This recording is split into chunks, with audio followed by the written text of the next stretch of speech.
I played the shortest heads up of all time. It was one hand.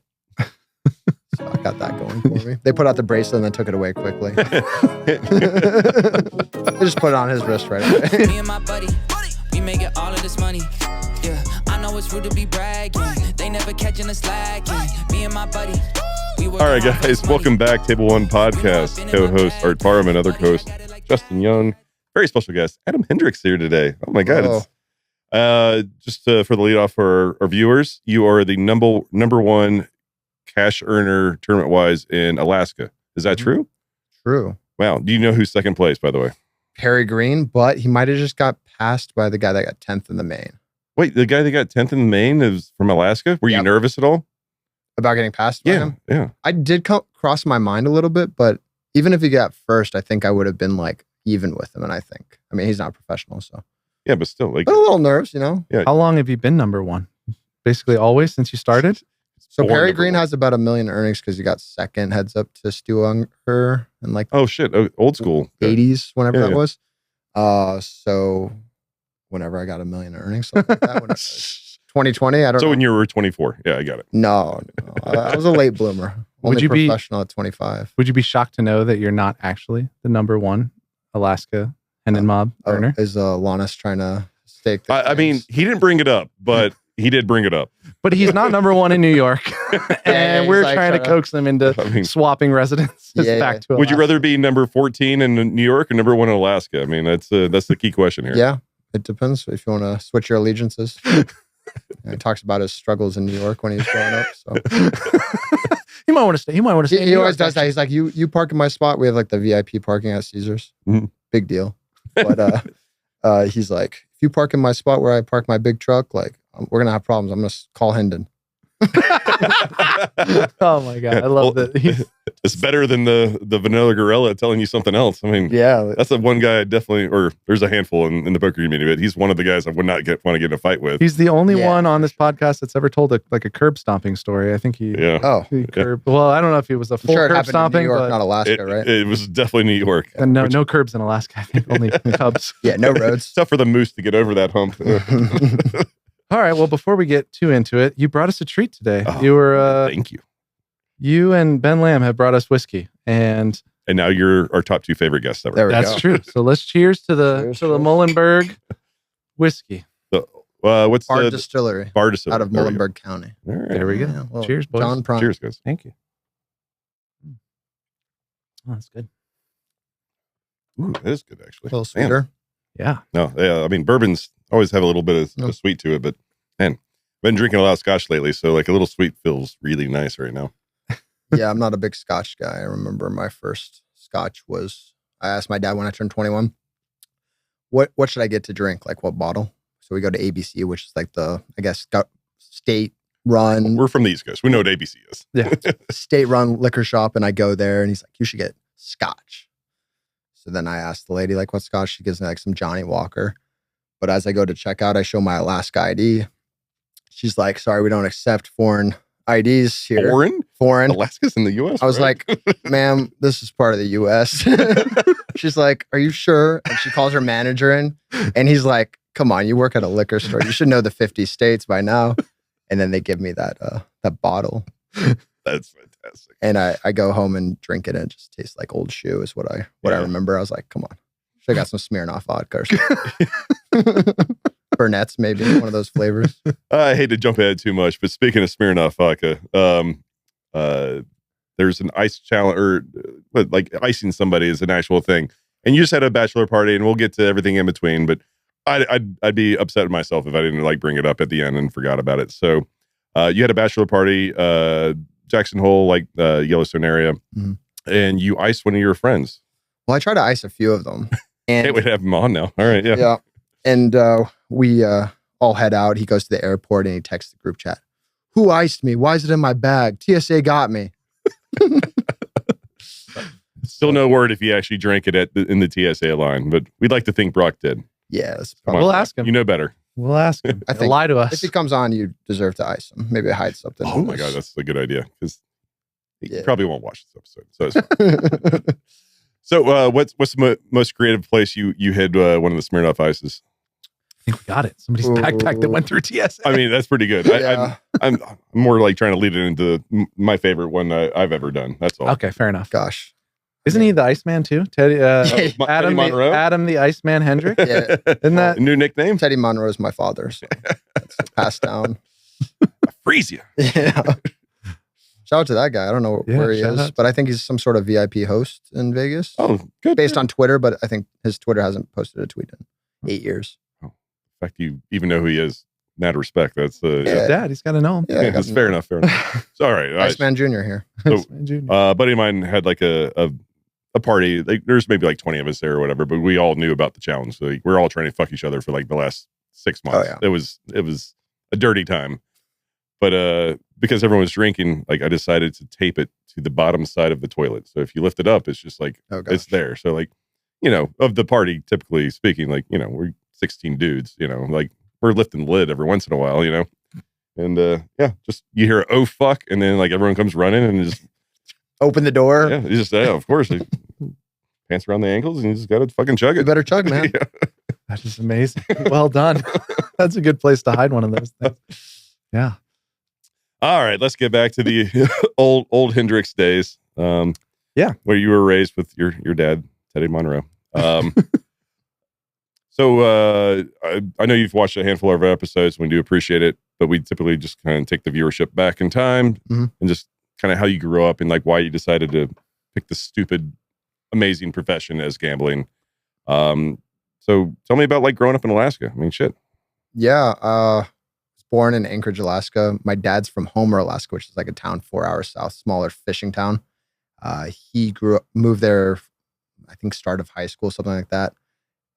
His mom still lives in Homer, Alaska. So when we left Alaska, was around when I was 8, and we always kept it as our home because my dad's in the oil business. So we traveled internationally a bunch. I lived in a bunch of places like Scotland, Texas, and Egypt.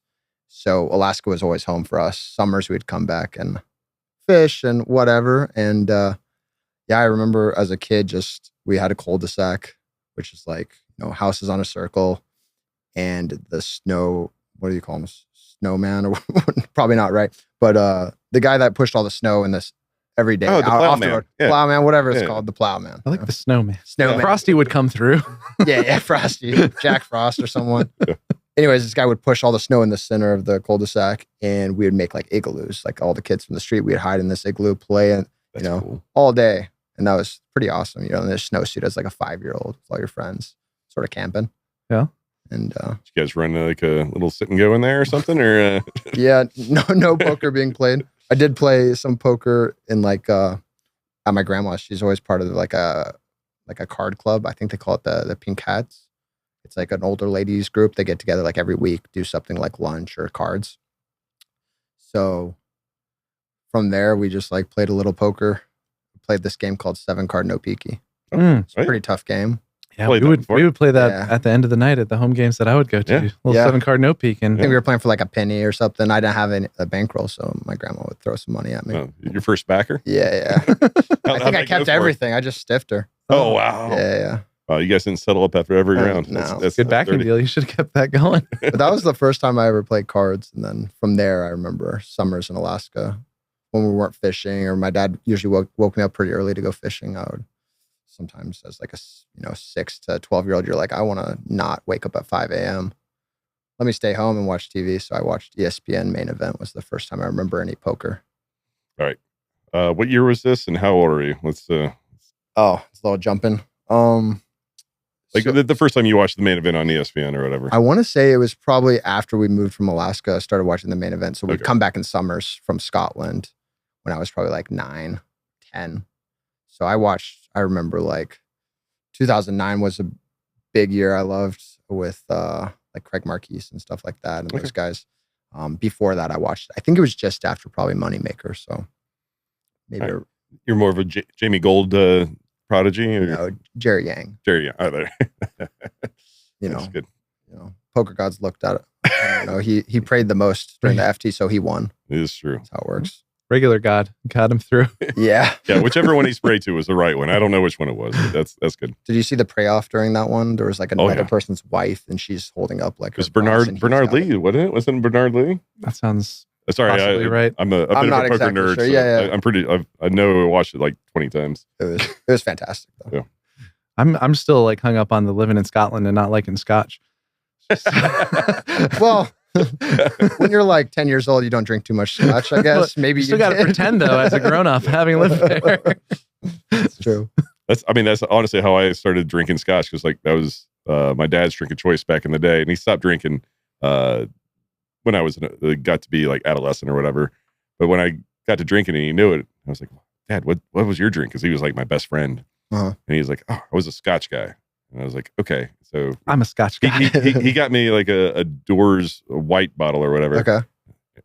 Which is fucking gasoline. It's awful. It's god awful. Was that his favorite, or you just? Yeah, no. Like that was actually like his go-to drink, and like I had it, and I was just pretending so hard for my dad because I want him to I wanted him oh no, this is great, Dad. I just like you. Can't figure out why you quit. So good. But then I drank it enough. I was like, this is actually pretty good. Like, oh. These notes are great. Yeah. It's got a note of petrol. Until if it's 93 octane or 89, it's up there. They don't do years. It's just octane. Okay. I remember the first time I had Everclear. Oh my God. Yeah. Do you know Everclear? I know what it is. Yeah. You never had Everclear? It's just, don't they just like peel the, off the rubbing alcohol? They just peel that label and they slap Yeah, on whatever there. it is, the clearest thing you can find. But I was at a Virginia Tech football game and somebody left a pack of cigarettes, and I don't smoke. I was like, okay. And I was like looking around my friends. I'm like, who wants to trade for this? Trade a little alcohol for it. Dude, smart. Yeah. And one person's like, I have Everclear. I'm like, I don't know what that is. They're like, it's really good stuff. So I traded it for like a double shot of Everclear at the game or after the game or something. Took that, and I've never had it since. But that is pure gasoline. Yeah, no, that's trouble. I've taken a pure shot of that once in my life. And then we made this thing called Smurf juice. I've heard this. I don't know why I know that name, but basically, yeah, it was like 7-Up and a bunch of other like stuff, like sugary drinks. So I Yeah. kind of hide the taste of it, but it was the best thing at parties because one Cheap glass. and strong. Exactly right. And we also had a lot of moonshine too, which I'm sure Virginia Tech had enough of that too. All right, let's backtrack just a little bit. You said you moved away from Alaska at some point, like where Virginia or New Jersey, New York? Where'd you go? from Alaska, when I was about 8, so second grade-ish, we moved to Aberdeen, Scotland, which is northern Scotland. Very dark, sort of, it's called the Granite City. So everything is covered in granite. Our house had gargoyles on it and stuff. So it was like sort of medieval, cool town. Awesome. Near the coast. How long did you stay there? Yeah. We were there like 3-4 years. And I picked up, soccer then. I was playing as a kid, and soccer became like one of the main sports I played. There was one soccer game I remember because the Scottish weather is pretty brutal. If you've ever been, it can like snow, hail, sunny in like 30 minutes there. So we played one game. It started off like 70 degrees in the sun. Then it hailed. Then it snowed. Then it got sunny. And then it rained again. And then a thunderstorm stopped the game. Wait, all in like 90 minutes. Yeah. Once you thunder, they're like, yeah, that's it. You're 12. Yeah. Like, get out there. They're not that big, golf ball size. Bob and weave. So you moved back from Scotland back to the States. Were you back in Alaska, or did you come to a different spot? We moved to the Woodlands, Texas, which is outside Houston, another, oil place. So spent middle school there. And it was great. I remember getting into all the sports. I was playing American football, soccer. Like you said, American football. Well, Yeah. Well, at least he Football. called it soccer. He's I know, in between. I know. Yeah, I'm like, I get it. I don't know. That's fine. Go ahead. I know you got that international audience. Shout out to my Scots. Yeah, the Scottish guys are like loving that episode. So were you a better American football player or a regular football player? Yeah, soccer I was better at. Yeah. But American football in Texas is crazy. Like the high school, middle school scene. We had, I think, 1,200 people in our middle school and 200 people on the football team. We had 4 teams. Jesus. Of 50. Wow. And it was A, B, C, D teams. So you had like rankings of the teams, which is insane. Yeah. It's like a third Have of the that much guys demand played football. Yeah, so a lot of disappointed dads are like, "You're playing football this year." It's like, "Dad, I just want to dance." No, D team. D team it is. Yeah, there's 200 people. You got to be one of them. We had like morning practice at like 6 a.m. before school. It was pretty much a nightmare. But what position were you in regular football? Sorry, I'm gonna keep calling it that. Football. Yeah, sorry, football. Now I don't know what you're I played as receiver and field goal kicker, but because you're a soccer player. Kicker. But back then, like I think it was reverse. If you were extra point kicker, it was 2 points. If you ran it or threw it in, it was 1 point because the kicking team was so bad. Oh, like it wasn't even like the kicker's fault. It was like holder and everything, all that. People would always rush you, and I'd get tackled quite a bit. We never really kicked it. Nothing to do with you, I'm sure. No. I'm golden. But I quit football after getting a pretty bad injury. What happened? I went up for a pass really high up, and some guy led with his helmet. It's called spearing, I think, which is illegal. And he bruised my spleen. I was out for like months. But I remember vividly, we went to the hospital, and hurricane, it wasn't Katrina, it was Rita, which was like a little bit after that, more hit like Texas. It's supposed to be a big deal. It's my mother-in-law's name. Shout out to Rita. Rita. I sometimes get them confused with the hurricane. Sorry. Oh, you're good. She watches all of these. Traumatic moment for me, but shout out. Now I have to determine which Rita we're talking about, which football we're talking about. That's good. I'll clarify. All right, thank you. So Hurricane Rita was coming through, and my dad takes me in as like a convertible, really small, and I'm like bruised spleen, tiny car, cramped up. We drive an hour to the hospital, and they're thinking about having surgery on me, and the hurricane's coming through. They're like, we're gonna lose like power in this hospital. You can like go home with your parents, or you stay here. And we're like, do I need surgery? Like maybe not, like whatever. So I remember they put me back in the car a few days later. I'm on whatever painkillers, and I just spend like a week back at home on like a breathing apparatus. And yeah, that's scary. Yeah, but you didn't have to have surgery. No surgery, healed up, and I was water boy the rest of the season. So that was pretty awesome. Adam Sandler vibes. Did you spear anyone? No, I gave it up. We moved after that. I was out of water sucks. It really. So I know soccer and football season are two different times of year during high school. Were you healed up to play soccer? So in middle school, because I left when I was after 8th grade, we didn't have like a school team. So I had like a travel team I played on, so I could play both a little bit. I don't really remember what happened. I don't know. I don't think I played much sports for the rest of the year. Too hurt to play football, but perfectly fine to play soccer. Yeah. What do you know? My dad was very sad. So what got you to Virginia Tech? Yeah, that's sort of an interesting one because I moved abroad for high school, and I didn't really know where I wanted to go to school. My parents both went to UT, so Tennessee.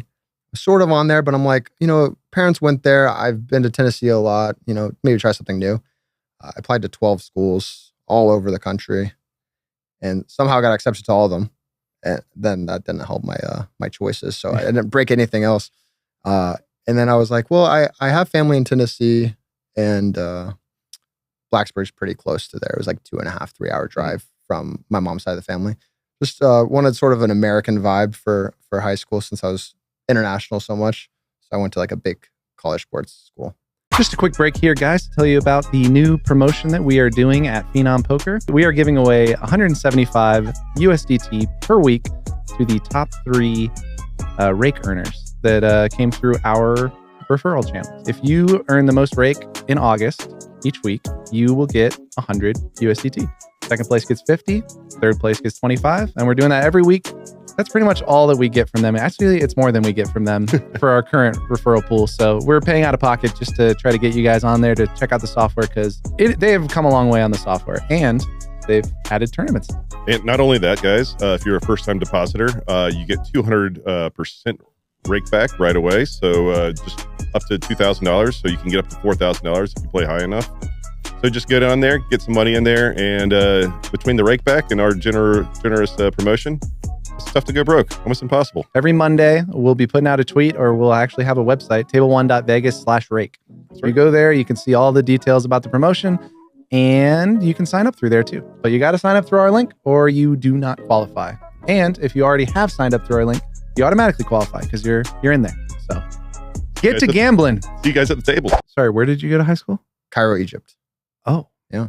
Well, you said abroad, and I know you mentioned Egypt earlier, but I didn't draw the connection. How was that? Was that crazy? Yeah. Awesome. So I remember summer, I was supposed to go from 8th grade to 9th grade. There's a new high school in Texas. I was like so excited to go.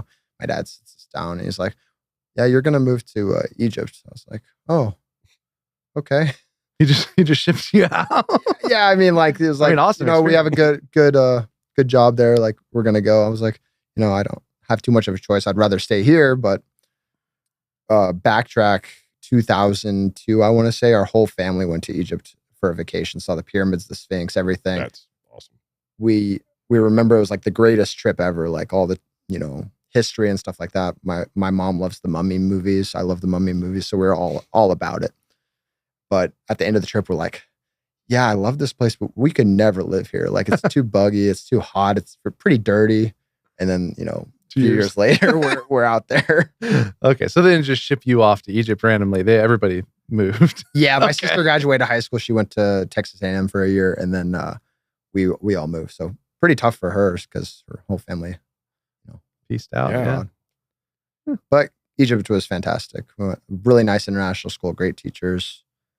It's a more like liberal Muslim country because of all the tourism. So, you could wear sort of what you want. No real restrictions on like the woman there. Like they could, dress how they usually want to, and all sorts of freedom there. So we were out, 11 p.m. midnight, just doing whatever we want. Hanging out. So many questions. I don't even know where. I'm so sorry. Did you see any mummies? Did you ride a camel? I hate camels. I'm scared of camels. That's the only animal I. What was your high school mascot?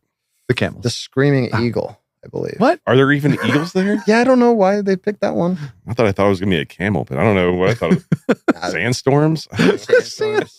Yeah, I'm not sure why the screaming eagles. The little beetle thing that crawls under your skin in the movies. Oh, yeah. That would be a good. The Scarabs. Yeah, there we go. It's an advantage slot machine too, guys. Scarab. How's the progressive looking today? Somebody checking it?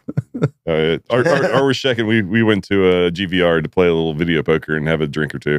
Yeah. And he couldn't find anything advantage on there. No, it's true. Well, I found one and then I lost $90, but that was yesterday, I guess. Anyways, so Virginia Tech. No, I like. Were you playing cards over there? I know it's more of a liberal Middle East country. I get that, but like, still, like, gambling's kind of shunned even in those areas, right? So, like, was any of that introduced to you at all? We had like one poker night with my friends. I remember we took like some photos. It was like just me and my friends like dressed up after homecoming or something and playing some poker. I didn't play any poker in high school. I think one summer my sister let me use her credit card because she was 4 years older to play full tilt. So that must have been like 2009, something like that. Mm-hmm. And long story short, she got like a 50-cent check in the mail like 7 years later or something from that deposit. That's the only online poker I got. She's like, what is this? Why is it so little? But no poker in high school. I do remember we were in an international school with a bunch of like wealthier Egyptian kids or Middle Eastern kids, and they were playing like $2, $5 or something I heard about. So $500 buy-in in high school was pretty crazy. Yeah, it's insane. But I never played those games. Okay. Well, how old are you again? Did you say? 33. Okay. So you're a little bit younger. A little post-boom, but you had some interest. Yeah, that was the only time I got to play full tilt. I mean, I always was on like Twitter looking at like all these poker, whatever, Rail Heaven, I would check out on YouTube. Or there was some other guy that complained about pocket jacks called like, I don't know what his name was. The wrong way to play pocket jacks. It's like a very famous. Oh, there's whatever. 3 ways to play pocket jacks and they're all wrong. Or I'd watch those videos and the main event, but not much poker till college. All right. Well, tell us about college. What was your aspirations? Like what when you went to Virginia Tech, like professionally, like what were you thinking your life's gonna be like? I went there for engineering. My dad's an engineer, so sort of naturally fit in, had a good like math and science base, and did that for a few years and then realized like, I don't know what job I'd like to do in engineering. So I switched to economics and a minor in statistics. Carried that out with a side of poker, you know, an extra Look at minor. the brain on this guy. What does a side of poker mean? Because it means a lot of things. Yeah. So we started, my freshman dorm was a pretty interesting dorm because it was up where we have this thing called the Corps of Cadets, sort of like Texas A&M has the Aggie something. They're not ROTC, but they're like a little elevated above that. And our dorm, for some reason, was like 3 floors of civilians. So just like regular classmates. And then the bottom floor was like the Heidi Tidies is what they called these guys. And they were the band of the cadets. So we were up there pretty isolated in this dorm. And, you know, we got to know each other pretty well. And somebody one day is like, let's play some poker. And obviously I shipped the first one for like $10. Little dorm room sit and go action. Yeah. 6-person, whatever, sit and go. Did you guys, everyone know the rule? I mean, like you watch enough of the coverage or whatever on yeah, TV. I don't remember. I know it's such a hard thing for some people when they sit down and play poker. It's so confusing with the blinds and the rotation of everything. It's like the hardest thing to tell people. Which is crazy, but like it's so intuitive once you play a little bit, right? But Art's dad still doesn't know. My dad's been watching poker on TV for like 10 years, and he does not know how the blinds work or the button moves or any of that, which is just wild to be watching it. And I like try to explain it to him, and he's like, oh, I don't know, whatever. Anyways, you know, aces, they get beat a lot. That's like where we go after that. We're actually talking with Jared Minji, who also made the final table of the main, and I bluffed him in a spot or whatever really early on in the final table. And he told me the story, and his mom actually told me it afterwards after we both busted. She's like, yeah, so his name had 100% next to it. Yours had 0, but the pot went to Adam. Like, why would you make that fold?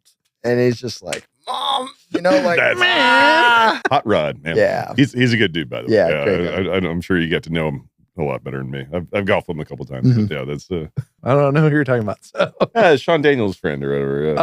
Okay. I've never heard the Hot Rod name. I think that's how I was introduced to him. Actually, I didn't know like I'm Hot Rod until like maybe like hole 4, and I was just like, "What's your actual name?" I feel weird calling you Hot Rod. Yeah, I do like that movie, Hot Rod. Underrated, in my opinion. All right, so you got your beak wet, like you're just won $10. Your bankroll's growing. Yeah. Yeah. From there, we played like some free rolls. There's a place called Hokie House at Virginia Tech, which was just a bar. And you'd go up there and you play a free roll for like $15-$20 of like food and drink credit. But I was under 21, so I'd just only get like cheesesteaks, and everybody else was getting like mixed drinks. But I would crush those. I had like a whole drawer full of like by the end of like my the freshman 15 was the freshman 45. 25 for me. Cheesesteaks. By graduation, I remember I opened like a dresser drawer. I had like $200 in there. I was like, oh man, these are probably expired now. Dude, that's where you should have your bachelor party. Yeah, go to Hokie House, a smoky little place with some pool. Yeah, from there, played those games a little bit. Still, we created a poker club in college. So from that little game in our dorm, created the first poker club at Virginia Tech. And then I just played some free rolls, stuff like that. And I started playing a little online. I remember going, so post-COVID, it's like really hard to play online for the first few years before like really like crypto. You could use crypto to deposit. I'd have to go to like the local Safeway type store, do a Western Union deposit to somebody in Nicaragua to deposit. And you like hope it like hit your account. I just remember doing that and buying some like credit cards from the 7-Eleven. Because they would deny like a normal Visa, you'd get this like random like whatever deposit $300. So I played some online because I always thought online was a good way to like get better at poker, since I was pretty isolated with who I was playing with. Like the competition wasn't as, you know, tough.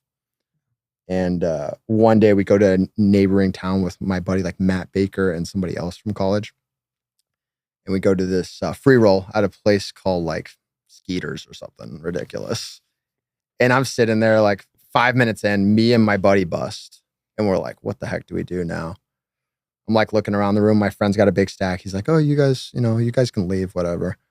And this guy comes up to me, Scott Bunn. He's like a guy that was on my rail during the final table. Yeah, a ginger guy. And he's like, you want to come play cash at my house? We have like a home game. I was like, sure. We'll go. We didn't ask the blinds or anything. You know, we've only played up to like $5, $10 at this point. And I remember we walk in Radford, this town has two sides. It's called the dark side and the light side. Dark side's like where the college sort of frats, the parties are going on, the games, maybe some drugs might be going on. I don't know. And then the light side's like more residential. So we head over to the dark side. And he's like, yeah, park here, go here. And me and my buddy walk in. And it's sort of like the outside has those like doors that are in the like cellar doors that open up from the ground. Oh, like a storm shelter. Yeah, like a storm shelter. And I'm I've like, seen Twister. All right, and I was like, well, this feels sketchy. But like, no way you'll get murdered here. I'm like 19. I got like $62 on me. Who cares? Just don't kill me. We just walk in, smoke filled, like 40-year-old guys with cowboy hats. You know, the cigarette smoke's crazy. And they're like, how much do you want to buy in for? I'm like, well, what are the blinds? Like 50 cents a dollar. I'm like, oh God. Oh boy. That's big. I'll take money. $62. Yeah. So I bought I'll pick a random number. I didn't buy in for 62. I bought them for 60. So it didn't look like Oh yeah. Not my last like dollar, online guys. where like some Sure. people buy them for like 63.37 like, to look case like a money. fish, but Yeah. they're like a pro. But I threw in the $60.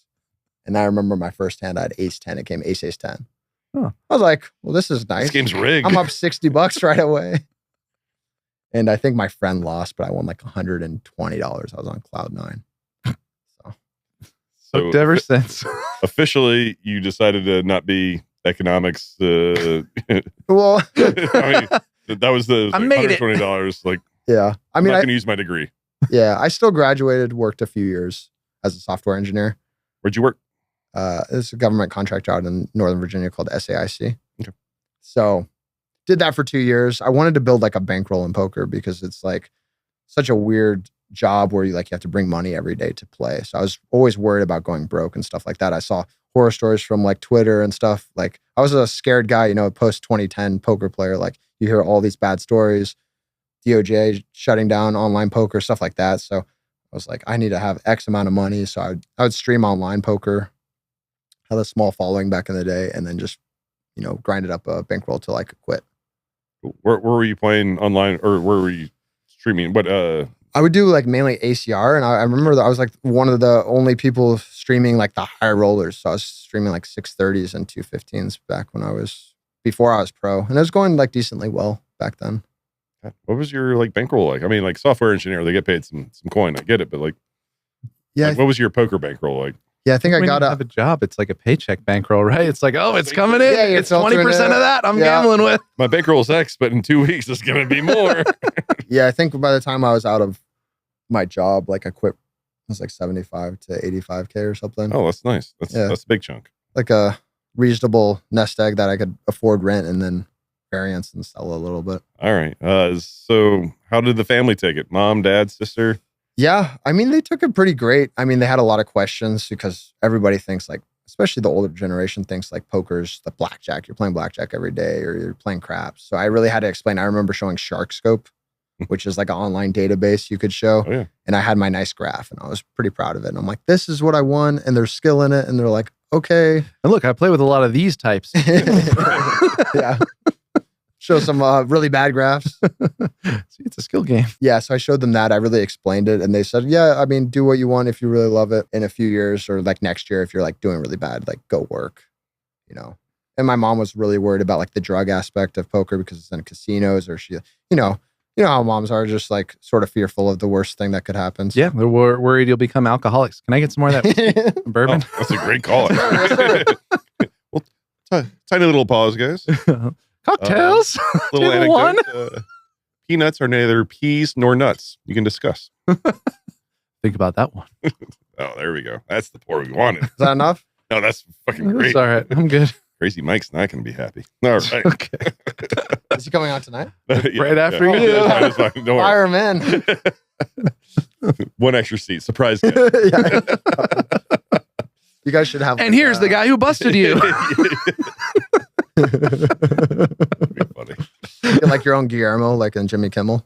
Just come out of nowhere. That should be nice. We got should do that. future plans. Future plan. Okay, so you spun up a nice little bankroll. A little bit of work injected. You got Yeah, that's a hell of a nice bankroll. Like Yeah. 75K is quite nice. I'm sure you dismissed it or whatever, but you have at least a year leash from your mom to Yeah, some freedom. complete yourself. So did you stay in Virginia or did you start traveling? What was the plan then? Yeah, so I stayed in like Northern Virginia, Arlington, Virginia, which is right outside DC. And from there, National Harbor MGM opened up. So I played like a little cash there, which Ralph Wong, who's like a cash guy that I know still now from DC. Heard of him. He's like, yeah, whenever you come to the table, it was the greatest day. You know, like you're blasting. Because if you're a tournament player, you're playing with antes and stuff like that. And then you go to these games where there's no ante back in the day. These guys play really tight. Squeezers. I always like laugh. I'm like, yeah, the guys you're playing, like I would show up and you guys would have like, you know, like Pyrex dishes with your broccoli and your chicken and you like heat it up at the table. And I'm like, wow, these guys are fun. Like, so I'd play a little bit and I didn't play much cash, but I wanted to. And I stayed in Virginia area for like until COVID pretty much. And that's sort of what switched me to Vegas. You and Ralph became friends over him calling you a donk? Well, he only called me recently. Like, it was a good time. He never told me back then. You know, you want to keep your customer, right? Yeah, that's right. That actually makes a tons of sense. But you're still playing like a lot of tournaments or whatever. Like, I mean, when was your first cash? Like 2016 or something like that? 2016 Borgata or somewhere, right. Maybe Charleston, West Virginia, something like that. Yeah, I was going to say there was a few casinos. I was like, I don't even know where this is. This is kind of fun. So I didn't really. That's why I was curious. Yeah, the loser I am. Like my 21st birthday was in like Charleston or Charlestown, West Virginia. They're interchange. They're two different cities, but off by one letter. They have two casinos. Anyways, I went there. I played a tournament, like a $300 tournament. I don't even know if it got recorded on him, to be honest. I think it did. I got second on Card Player, I think. Okay, maybe on Card Player. Yeah. But I ended up getting like second, and I was playing heads up. I brought one of my friends came up, and then this other guy we played like, you know, the cash games with, and I'm heads up, and the guy's just in my ears like, I busted my $200. You mind? You know, you're about to win some money. Can you give me 200? Investment? And you know, obviously, when you're like heads up for a lot of money, you're like, oh man, I shouldn't, but I know this money's never coming back. Just go away. Yeah, I was like, go away. And I get second or whatever. That guy never pays me. I never really see him much. But how much was second for? Do you?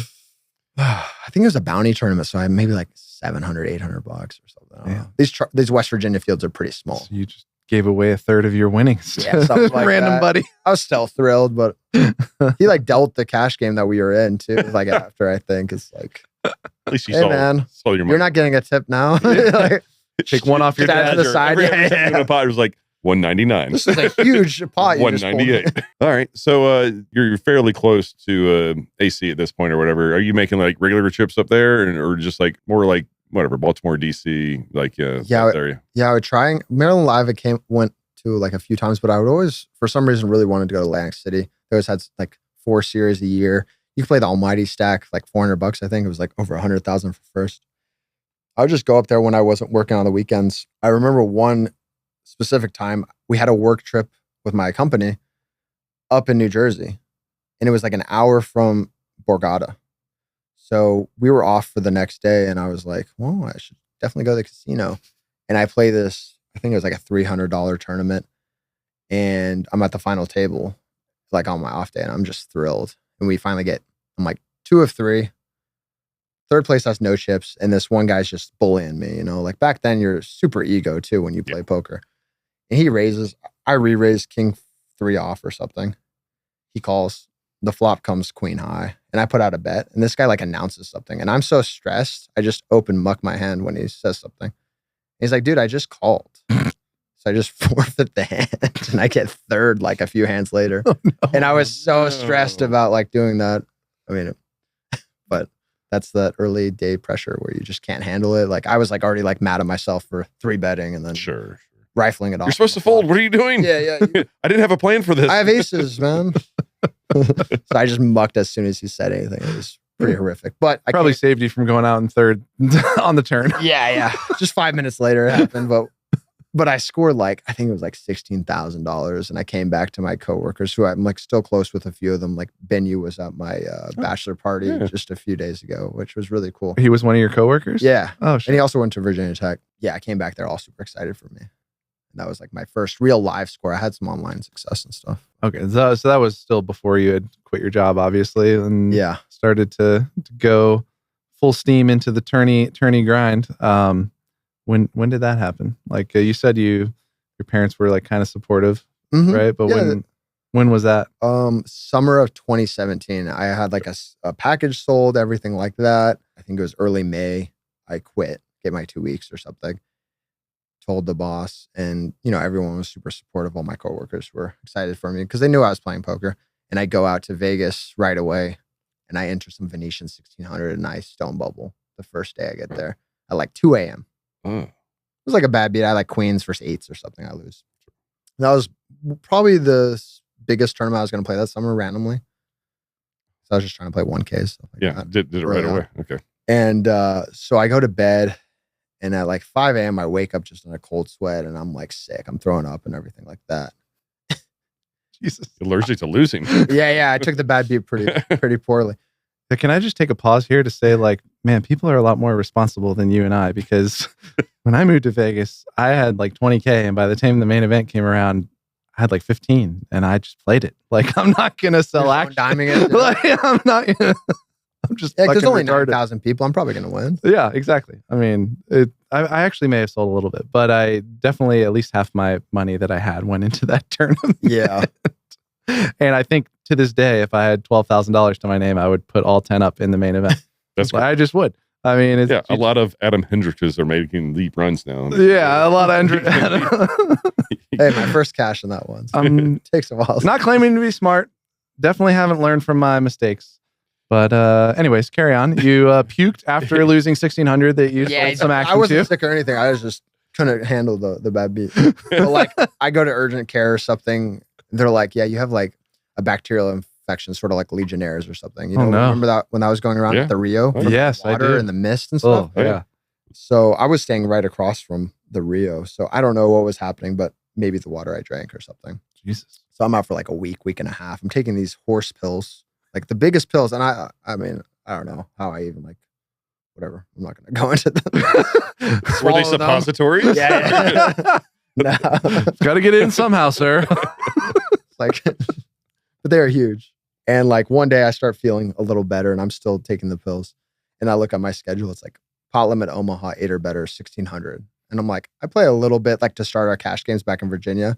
Back in the day, we would like start playing mix and then play some no limit after. And I'm like, okay, sweet. Let's see how much I sold on my package. And like nobody bought that except for one guy. So I had 95% of it, which was nice compared to the rest. I think I had like 50% of. These guys are like, are you good at this game? Like, come on, blah, blah. Can't even pronounce this game. But he did final table. I know that. Yeah, true.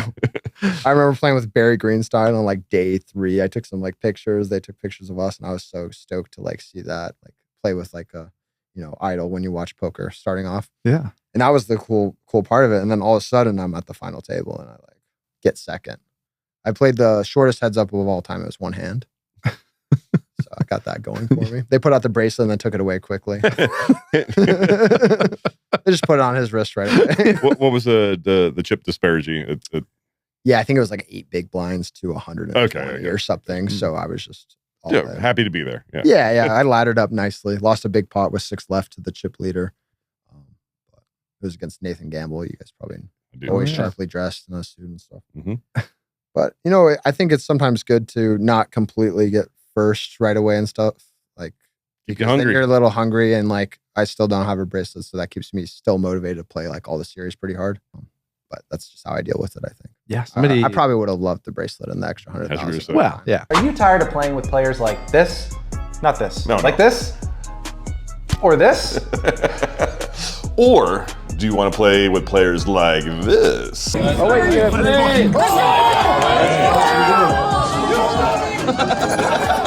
If you like having fun at the poker table, Table 1 is the game for you. We play high stakes, no limit, 100 blinds. And if you want to get into the game, it's actually super easy. We have a website, table1.vegas. You just go to the website, you click get a seat in the game, and fill out the form. It's that easy. It's your name, it's your phone number, it's the date that you're here, and I will personally reach out to you. And it's only $5K minimum buy-in. Run it up at 2.5 and join us. And it sounds like you had a good head on your shoulders, but somebody asked me the other day, like, what's the worst thing that can happen to a poker player? And I said, winning the first tournament that you play. You're just going to eventually lose that money, and it's going to take you a long time to learn how to win in between. And like after that series, my ego was like inflated and everything. You think you're going to win. And then I just like lost for like 7 months after this summer. Sounds right. Yeah. So after the 7-month downslide or whatever, do you keep your investors around, or like how'd you grind it back up? Yeah, I mean, I didn't lose too much because I was still playing pretty small, so I did well. I also had a piece of Scott Blumstein in the main somehow. No Blummy, shit. huh? You had Blummy? A 1%er. Oh, okay. We're hanging out at Summer League. He's like, "You want to swap?" I'm like, "Yeah, let's do it." We knew each other from Atlantic City, Yeah. so had a again, I got a second in the next tournament I played after that, or I got third place in the second after I got second in the PLO 8 too, at Planet Hollywood, which is still my favorite place to ever play poker. Really? Yeah. How come? Everybody's so miserable there. That would make it great for me too. What? Like you're sitting there, everybody's upset, they're mad. There's like an older lady with a cocktail cart. I don't remember it. She like made margaritas by the table. What? And drinks, and she would pass out beers. We'd play like 10-handed the whole time. You could buy in max registration with 6 or 8 big blinds in these tournaments. And the dealers didn't know how to chop pots. It was so miserable that I enjoyed it because everybody was playing so bad. I guess it's nobody's like first choice. Like to everybody, be there. like they voluntarily went to these tournaments. I think they let me in one time when I didn't have my ID and I had a picture of it on my phone. Like, they're just like, "Yep, come on in. We're going 11-handed for you." It's just a selfie. You're like, It's like, look at my Facebook profile. It's me. that place is actually back now. I guess they opened a cash game room. Did they? Planet Hollywood. Yeah. All right, let's go make it miserable again. Make poker miserable again. I'm telling you, it was a great time. All right. So How much was the second for? Did it come with margaritas table side? Probably almost got beat up in the parking lot. Yeah, everybody was very angry. It was like 65K. Okay. So it's huge. It was like a $400 tournament or something too. It was ridiculous. Yeah. So you're just the second place guy, or It was That was- third, I guess. third? That one, but yeah. oh, Easy. Let's sorry. relax. Third or second, both are good. Yeah. All right. So your bankroll's got to be back now. This Yeah. got to feel like you have $1 billion. I'm assuming you're like 25 right now. 20, probably even less. I was 25, when I became pro. So a little later.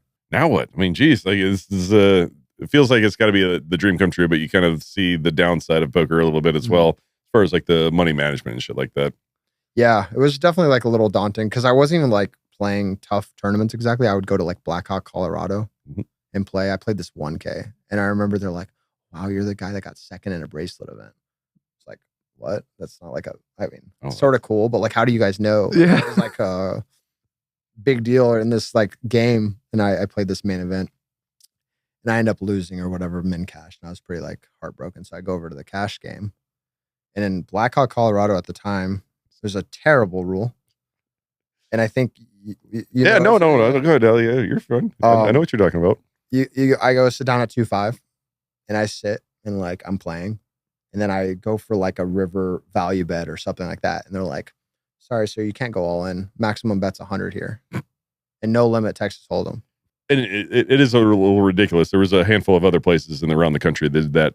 But what that did, though, it made their limit games amazing. Like if you played 50-100, it was the best 50-100 game in the country, like during that time. Yeah. Because people just wanted to gamble. Like, what's the biggest game? It was like, well, it's not 10-20 no limit. Like it's actually our 50-100 like limit game. Like, yeah, I remember I looked next, whatever. They're like, "Yeah, it's 50-100 here." I'm like, what? Yeah. So I just left in like a rage of fury because I only could bet 100 on the river with the nuts.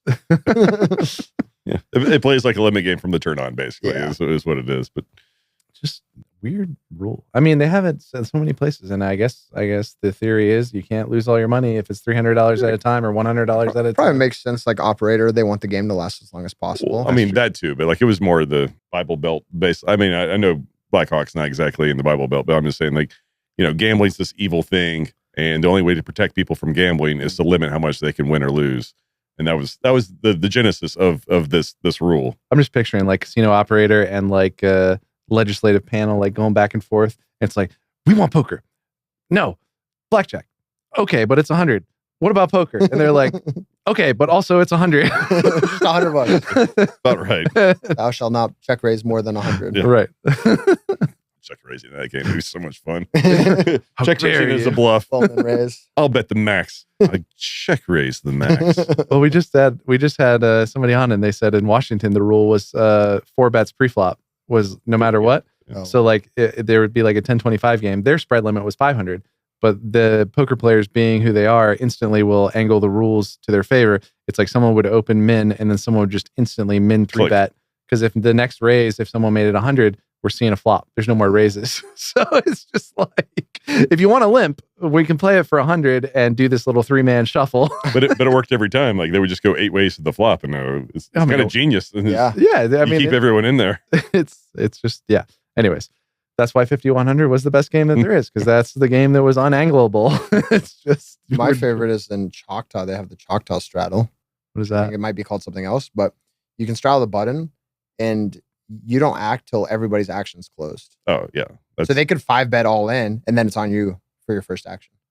Oh, yeah. So no matter, so you straddle and then just, okay. Goes until re-raise, call. It's so bad. always skipping you, just always skipping you until eventually. Yeah.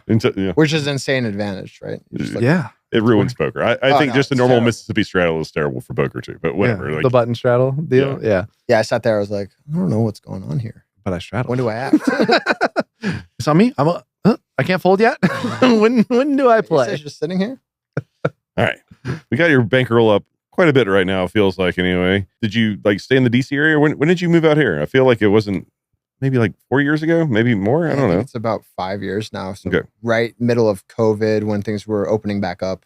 I remember moving here with Brock Wilson, the brain poker player. Yeah, the brain. The or brain. they have another name for him, but oh, do they? I mean, does Cherish or do other people? I think other guys for some reason, but it should be a Cherish nickname. Okay. Oh, I you text it to us later. I'll try to bait you into saying what it is later on, but don't worry about it. You're fine. So you didn't move here till after COVID, you said? Yeah, it was right around when the casino started opening and you could play like cash games with plexiglass. Yep. You remember this? I do. We definitely do. Yeah, some of my favorite moments, I mean, just during that time, I guess, were checking to my neighbor on the plexiglass. Yeah. Showing bluffs was the best. You just like take your hand and just smash it against the glass. Like, showdown over the plexiglass and show a bluff. Oh, I would just ram it against the glass or whatever. I remember toying with the idea of trying to like get someone to 3D print me like a Plinko thing I could stick on the thing for my chips and like drop in my bets. Right, you did do that. I remember you talking about that. No, I never actually. And just had like a little like a scoop to like go out to the pot or whatever. This is what I'm betting. Yeah. We'll see how much it's gonna get there. Yeah, those were the most insane times of poker. I think it was 6-handed. Yeah, at the start, which was nice. 6 max, which was amazing. Mm-hmm. And moved out here and been here. How was results in between? Were you kind of hovering? Did you do well? I don't really. Yeah, I was playing a lot of like GG online at the time. It was going all right. It was definitely an interesting time. We went out to Mexico for the WSOP at one point. Me and Brock and a guy John Dokler. Yeah, results went fine. It was a lot of swings because you're playing like these buy-ins that are pretty high in some ways. They're not as high as live, but you're playing so many more of them. And you can just re-enter. Re-enter. And then GG had a lot of good tournaments back then. Yeah. For sure. I think still during COVID, I had a great score where I went to LAPC during COVID. And it was, I don't know if you guys ever played it, but so it's a 10K freeze out. And during COVID, they had it outside in a tent. What? Everything was outside. Really? So, and you had to wear a mask and you had plexiglass. But we had the sun coming in. So, and the wind. So like the dealer would have to like slide the cards to you. You had to hold on to your cards the whole time because the wind's blowing. And then I didn't even like, I was playing, I remember like 30 minutes with one of my best friends or something. And I didn't know it was them because of the mask and the sun reflection on the plexi. You couldn't see anything. So I ended up getting like second in this ridiculous tournament. I remember the Foxons were there and Alex kept trying to drink water at the table. And they're like, you have to go outside the tent to drink your water. California. And he was having a fuss at the time with his spit shield that he was wearing. How do you even get in? He's probably not vaccinated, right? Yeah. He had a little Faco vaccination card. Yeah, something like that. We'll ask him about it when they come on. But yeah, the security like walked him out and like, you have to go this way to exit, this way to enter, stuff like that. It was pretty unbearable, but I got second, so I was happy. Yeah. It was a big buy-in, like 10K buy-in or? Yeah, LAPC's always been like a 10K freeze out. Yeah. Like even back in the day when it was a WPT and it used to be one of the most coveted events of the year. And then like. Then you're just playing a tent. It was way before that. Yeah. It was like 2014, 15. It just got pretty unbearable there just in general. Like What happened? LA, like WPT, like stepped out for 1 year and then it just died after that, or Maybe, I don't know. The cancer on the chips, the cancer on the the chips or the chairs. Sorry? If you walk into the Oh, you don't Commerce, know that? on the wall is all over every exit. It's like, or every entrance rather. It's like, excuse, if you walk in here, our chips have cancer causing elements in them, and you will die. Basically, I mean, is what it says. It's a little more dumbed down than that, but yeah, but it like literally every time you walk in, if you care to look, like the very first sign you'll see is just like, these are our chips. There's There's some, putting mercury or something in them? I'm sure. I think it's more of a California thing where like Lead, so many yeah. buildings have this on Yeah, there. a It's lot like of our building is restrictions and stuff. old. We Fair, have old lead in the pipes. Whatever. There's a way you're going to die if you come in here, and because of X lawsuit, we have to put it on our wall. Like that's kind of but what's the going on. chairs were awful. I mean, there were so many bad things about the Commerce. I can't even make a top 10 list. It's one of the least favorite places I've ever And been. they've sort of revitalized it recently a little bit with the poker and the circuit. I haven't been, but I've seen. Yeah, they moved the. They have little robots there. going around all the time serving food. Wait, really? Yeah, Little robots? little faces. Okay. They're like the smiling. Waymos. Yeah, like Waymo for poker, serving sushi and chicken tikka.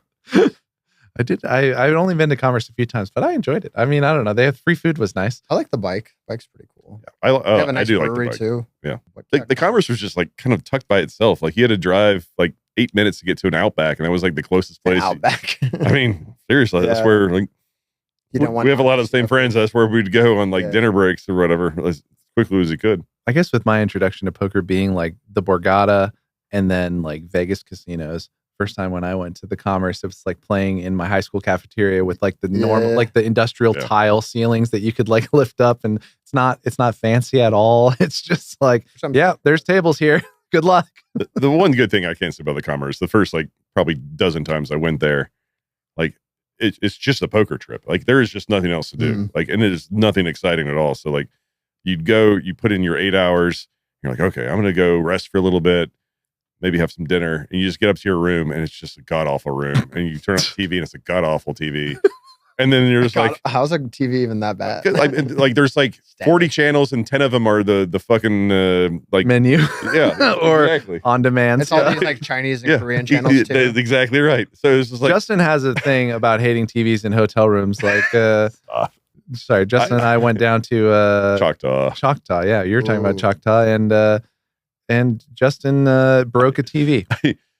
I make day 2 at the WPT, and it's a great tournament, really is. But there's just nothing else to do. So I was like, okay, well, I'm not playing another tournament. Cash games look awful, even though they really weren't. I was just tilted. So I'm just gambling, like whatever money I have left, I lose it all, and I'm getting as obliterated as I can because like I just don't care anymore. I was like, I want to get as drunk as possible. Why were you tilted at the beginning? I busted the WPT. Oh, you busted the yeah. And I was just like, whatever. It wasn't even a bad beat, or I didn't have chips or anything. I just busted, and I was just sad I was there. And I got up to my hotel room. I'm kicking off my shoes like this, and one of them wouldn't come off, and I literally just flung it, and it just goes just like a bullet right at the TV, and immediately just spider webs, like right on the TV, and just like shattered through. And this is how drunk I am. I would go up to the TV. I'm like, they may not notice this. I'll be okay.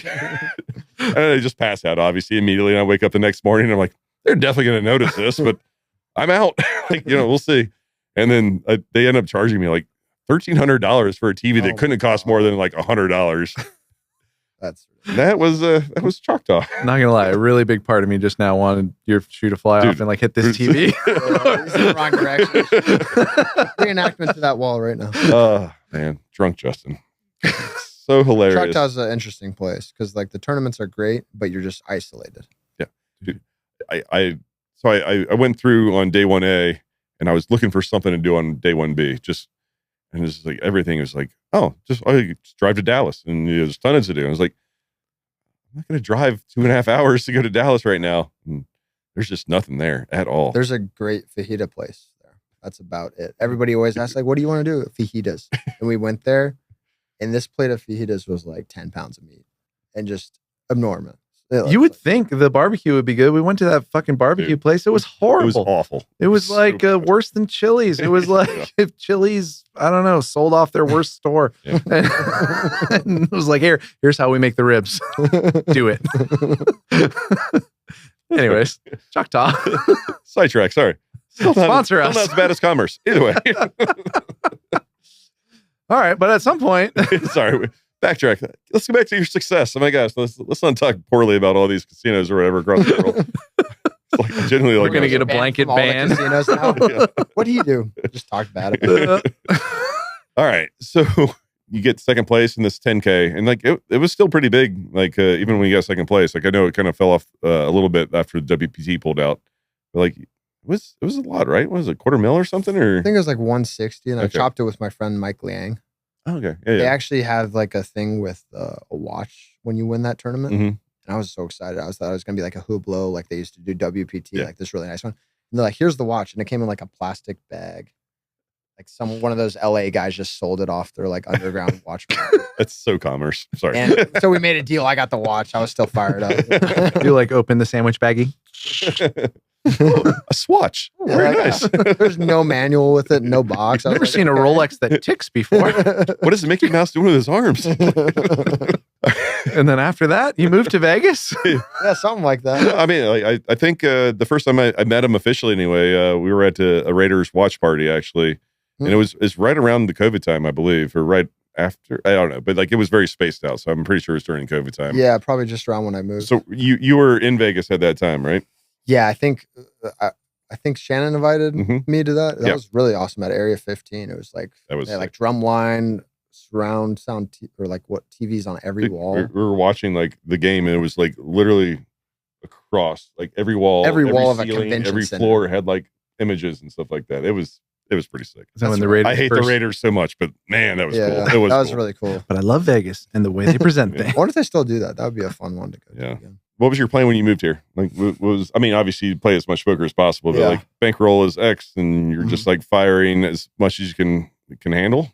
Yeah, bankroll was looking good after like COVID, a lot of swings and stuff like that. But I more thought of it as like, okay, DC sort of dying like poker wise. They're still closed. Like, when am I ever going to move to Vegas? So Brock and I both had the same idea, and we're like, let's go. So I did a cross country trip with my best friend Gadi Akari, who I knew from high school in Egypt, and we did a trip. And I remember the first day he gets in the car, and he was talking about like, oh, I went out to some bars and stuff like that, hung out, like it's all like peak COVID time. And he's like, a few hours go by, we're driving through like Pennsylvania, we're going through Pittsburgh. He's like, I can't smell. And I was like, huh. I was like, I don't know anything about like, why can't you smell? That's sort of weird. But like this was so hard. this was like so early in COVID that nobody knew like smelling that's was not a right. COVID Yeah. symptom. Yeah. So we do the whole trip, and I get to Vegas. I move into like Veer Towers, which is an apartment right next to Poker Go and Aria. And I get there, he leaves, and then I have COVID for like 2 weeks right away. Something about me coming to Vegas, I always get sick right away or something like that. Yeah. So yeah, first few weeks, not great. And was playing online, stuff like that. Eventually poker boomed again, and no huge plan. I just wanted to play. And, I loved the apartment life, being on the strip and stuff like that. It was so close to Poker Go, which I like playing all those tournaments. And yeah, I was single for like a few months, and then I met my fiance. So Congrats. Where'd you meet her? Chris Mormon and Katie Lindsay had a barbecue during COVID. Mhm. And I think at the time there was like those loose capacity, like 8 people per house or whatever. So we had a really small barbecue and met there. So Cool. Congrats. yeah, nice and Wait, you natural. guys are still happy? And Well, Yeah, that's- still- okay, good. still very Congrats. Yeah, that's good. Had a little date night last night. That was fun. We went to the Rio. So, how did you graduate to the? Did you really? Wait, is that true? Well, part of the date we went to the Swingers, which isn't, people that don't know, it's not swinging, but there's a place in Mandalay Bay that's a mini golf place. So we went there, went to this restaurant, Thai restaurant, had a meal, and then Rio they gave me like a tier match thing where I get some free drinks. So we went there to the Rio. Still getting value after after the main event. yeah. Pile. He didn't ladder, guys. I was like, baby, we get some comps over here. Let's go get You know what they have at the Rio that I don't know if you're a Star Wars nerd like me, but they have a Star Wars burlesque show. I want to that see is that, to be honest. very funny and very good. Yeah, I would recommend. So, if you That come should to be- Vegas, I don't know. They said the number one thing is tell your friends. And at the end, they let us like video the end. They're like, not in the middle, but at the end you can video. But they got everything, man. They even got the like Jabba scene with Leia, Oh. the slave girl. Yeah, it's a good show. And it's a small thing. It's like you think it's going to be some big production because maybe they're just targeting me because they know me with the Instagram ads and I get one every like 3 swipes. But you think it's going to be big, but it's like, they have like 2-person acts that basically the whole time in like a small venue. It's fun. You should go. I've never heard of Princess Leia be called a slave girl. What? She was chained. I mean, she was a little chained. Really? Isn't that what the? No, yeah, just not. I mean, yeah. I honestly, I've never heard that either. Okay, well, whatever. But I understand what you mean. Yeah. I mean, he had They it also have bound the up. Kiss mini golf there, which is great. Yeah. Black. That is- Been there. Yeah. But they remodeled that. It's not Caesar's property anymore. So it's actually a pretty nice venue. All right. Really nice bar. I'm gonna bring Anyways, it back. we're happy. Grab it back to poker just for a second, guys, before we go down this Leia slave girl rabbit hole. Get your tickets now with promo table one. Promo code T1. Get slave 49 one. cents off. So, how did you? I want to say graduate. Like, I mean, obviously, most poker players just kind of like grind their way into a bankroll where they can afford these things. But like, you started like playing a lot of high rollers, like 2021, like kind of on forward. Honestly, was it just like a bankroll thing where you're like, oh, I have this much money, I'll take these chances, or like you have, I don't know, grandiose expectations from it, or what was going on? Yeah, I mean, I never wanted to play like high stakes. Really, I watched it and I was like, I don't know. I just enjoy playing poker. I didn't want to get in that situation where you're playing like way too much money at a time, and it sort of like made me nervous, I guess. So our group of friends, like the Steven Song, Brock Wilson type, Michael Rosito, we always like went for like the long-term game. We always like sell some action in these bigger things and just took our time, I guess. We always thought poker's like a super long-term game. But I remember I just randomly, like PokerGo had a PLO tournament during US Poker Open, and I played that because I was really into PLO at the time. Still play a bit, but what was happening was I was on these like circuit events in like Cherokee and stuff like that.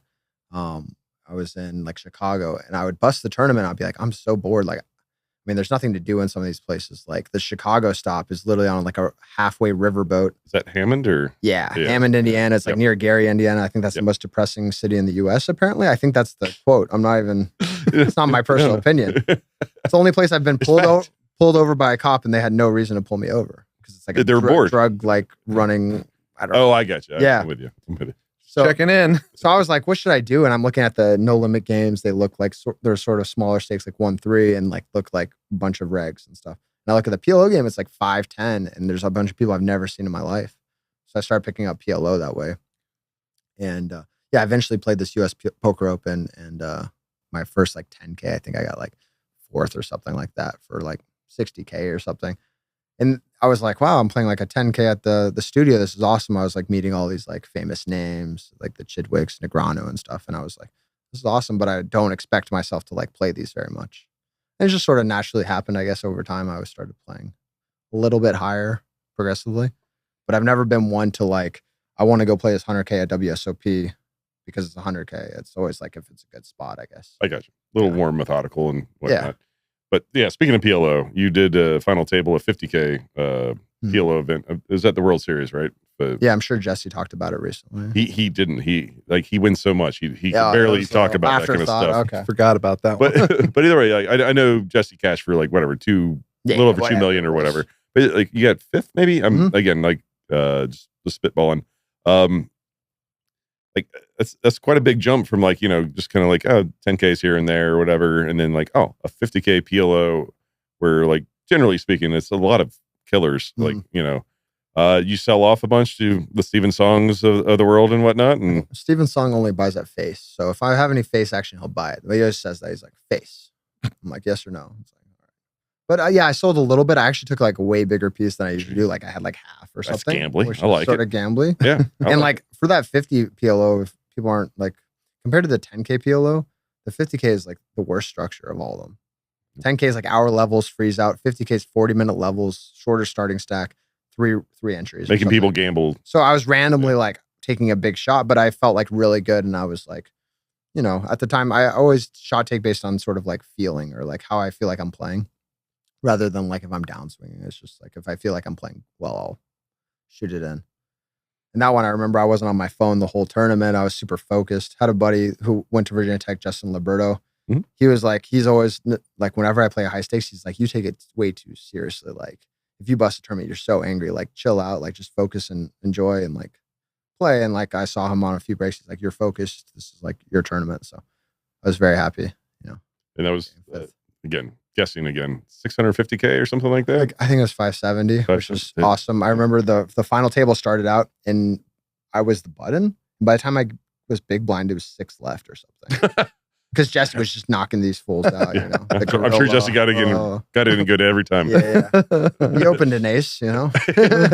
I looked at most of my cards. That's fine. I had tri-suits. But yeah, that was a big one for me because, like, I mean, I had really success in the 10Ks, the 25 and 50s, not much success. I still think maybe I'm a little doing those, but you know, it's fine. There's small sample size in live poker and stuff like that. And it's so tough, especially with tournaments, to like realize your actual EV or whatever. Have you played any of the Tritons then? Yeah. Wasn't going to bring that up. It wasn't very memorable for my bankroll. Well, you said you tried some 25s. No. I went to Triton and Jeju earlier this year, and it was like a good experience. I just, like, I don't shot take much. So I was like, this one I'm going to shot take. I'm probably just going to play this once. And if it goes well, whatever. But let's set aside X number of dollars. And if I lose it, it's fine. So I just went in there trying to, like, you know, sort of prove myself. I don't like doing the ego hunting stuff. Like these Tritons, like the rake is really high. Okay. You're playing a tough player and the structures aren't very good. Yeah. So like really the edges are pretty small. And the fish are piranhas. They're not, you know what I mean? Like they're aggressive. They don't sit back. They don't check. Right. Right. They're fish. Check raise and make you shit your pants. It's like what they're going to put you in spots. Yeah. It might be like I've never heard that before. The fish are piranhas. I like that. So that was an interesting experience. I had like one hand where I really messed up and it sort of cost me one really big spot with like 30 left in the tournament with like 1.5 up top. So that was like a little haunting, but also learned a little bit from it, just adjusting and stuff like that, which is, you know, it's tough in poker. You make one little mistake and it could be like the right play at the time, but you're only playing one hand with this person and the results hurt more than the... It's tough not to be result oriented in these like marginal spots, like because most poker spots are marginal spots. Like, you know, once you get to a certain level. But then you make like a fold against someone, and then like you see them play every single hand for like the next 3 hours, and you're like, oh yeah. You just get to the table, you register, and you're like, oh, this guy looks like he might play tight, and then like 3 hours go by, you're like, yeah, I have no chips right now. It's my double up. Yeah, you missed it. Oh well. I guess in cash it doesn't happen too much because you guys sort of know them a little bit. It still happens. Like, yeah, you want to feel people out a little bit before you get in some 50K pot or something like that. Yeah, it doesn't have those parlay like exponential effects where like you could have won the tournament if you did this thing. You're only like not winning 100 big blinds instead of all the money. All right, well let's get to this year's World Series main event. I know it was very eventful. Let's start where I want to start anyway. Sure. And that's where we played the 5K 6 max together, which is all I really want to talk about. I literally was waiting this whole time just to bring this up. I'm surprised you don't have the money frames on one of these walls. That money went immediately into a video poker machine within 10 minutes of that art, and I apologize. Jacks are better at least? Double bonus. Sorry. I am a fish. Not a piranha fish. It was, and it was probably ultimate. Oh, for sure. So I late raised the 5K. I double up. I play king queen perfectly against 2 9s and double up right away. Not free value. Not well, he like 3-bet me in a weird spot, and I just flatted. And I was like, all right, I'm pretty sure he's got a certain kind of hand or whatever, and he's gonna be handcuffed no matter what the flop comes. So whatever, I just call and it comes king high, and he still rips it in with 2 9s. Either way, who cares? I got like a little over double, and I sit down, and he's on my left. And we have about the same starting stack. Or no, I have more than him. And there's another guy that's short. And we're talking about it last longer. Because like I think you at the other table there was a guy, who was it? George Wolf. Yeah, that's right. We had like a random last longer. If we're in the same tournament with the same stack, we're always booking a last longer. So I see him get paid out $100. Like, what was that? And he's like, oh, last longer with him. I was like, oh, great. And I was like, you want to do something? Or I think he actually said, "You want to do something?" I was like, he was eyeing that 100 a little too hard. It's just $100, but it's $100. But like, I had like almost 2x what he had, and it's just like, okay, that's not fair for us to just do it like one-on-one. I was like, I'll let you pick, you know, if you want to pick him at the table, that works too. So basically, if like I outlast the 2 short stacks at the table, him and like the other guy, I see. Then I win. So it's you against him and this other guy who had Asian short stack. Yeah, it was exactly. Some Asian guy that had like 14 blinds and couldn't wait to get out of there. Basically, that's basically what it was. And you with like half his stack. Yeah. Yeah. Okay. So that's how we called it fair or whatever. That's fair. Yeah, I think that's fair. And so like literally we make the deal as the cards are being dealt out, and he immediately beats the Asian recreational player. Like I bust my other guy on my team. So it's just like all of a sudden became semi-fair, but I still have him barely covered. And it was like, oh, well, all right, well, it makes it easy. Now it's just like a natural last longer or whatever, me versus you. And then like, I'm not even joking. I think the very, very next hand, like I open like ace jack suited and he just 3-bets me. I'm like, that $100 is looking quite nice. It's a bounty tournament now. It was a 6 max. Now it's a 5 max. Like ace jack's really good. I'm going to be all in on this hand. He does the cool thing that like poker players do. Look back at their hand first. They're Make like, sure it's still aces or kings. oh, it's still really good. I call. He has 2 queens, and the whole time like, oh, give me that 100. Like I think he pulls it out right away. I think I Like, prepaid immediately. You were both trying to jinx each other. Yeah, You're like like trying everything. you've got you're already prepaying, and he's like, oh yeah, I know I'm winning. Closer to the flop, like this card, please. And it was just like, when you feel good about your poker game, like even if you get in terrible, you're just like, well, I'm going to win. It doesn't matter. Like, congratulations on bubbling or whatever. Like, I think we're probably 100 off the money or whatever, but still, I'm just like, I'm winning this. Yeah. He just literally just left it on the rail and just like, I'm out. just neatly neatly right there, like right next to me. Did you go deep in that one? I'm in cash, and then I don't know. I told you about the hand where I like had a pair and a flush draw. Oh yeah, you you punted it. Yeah, I remember. It's not a Pair and a punt. flush draw doesn't seem like a punt. No, well, Tell him. The Tell way you Adam. played it. Adam, coach him for We this. have so a little much to get hand history. yeah, sorry. We don't like to do hand histories on the pod, but This is I'll a go good through one. real quickly. 2.2 bigs or 2 big open? I opened the Jesus. I can't remember exactly you what it defended was. the big Yeah, one. I defied it. Like someone under the gun, like min clicked it. He's a fine player, but he's not a crusher. Like he's medium-ish pro, probably low-level pro or whatever. Super nice guy. But either way, I defend like the 10-4 diamonds or something like that. It comes like 9-7-4, 2 diamonds. So I check, and he c-bets, but like it's a little bit bigger than it should be. Whatever. It's closer to half pot or something like that. Whatever. What's the flop? 9-7-4, 2 You can diamonds. go big bets. Fine. Yeah. I mean, on that kind of texture, he should be with like all his like, king highs, ace highs and stuff that airish type stuff. But I have like 40 blinds at the time. I'm just like, this trapping seems a little silly. So I just like 3x it or whatever. Didn't really calculate like the stack left or whatever. And he tanks for like 4 minutes and like makes the call. I was like, okay, he's probably in my head. He's just got either like a lot of like 8s, 7s, 6s, like when maybe jacks. I don't know. Or he's deciding call or shove, maybe. Right. Exactly. It felt like more like fold or okay. Call to me, but like either way. And the turn's a black ace.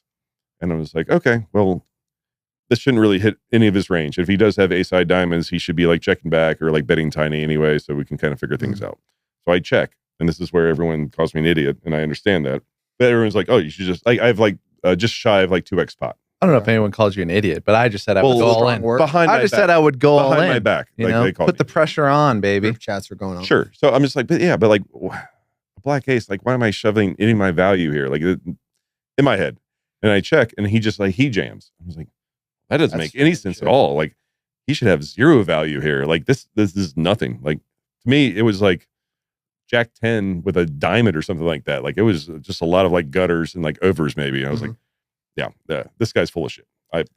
I think for like 30 seconds and I call like 2x shove, and he just shows ace 10-0 with like no diamonds. I was like, oh, well, I'm out, but that's fine. Well, you had diamonds or a pair you can make. No, I know, but I mean, obviously I didn't hit. Like at the time, it's one of those spots. Like when you get it in and you feel weird about it, so you're like, oh, I can't win this now. Like, I don't care if I have 40 outs. Like this is it's just not coming in. Started dead.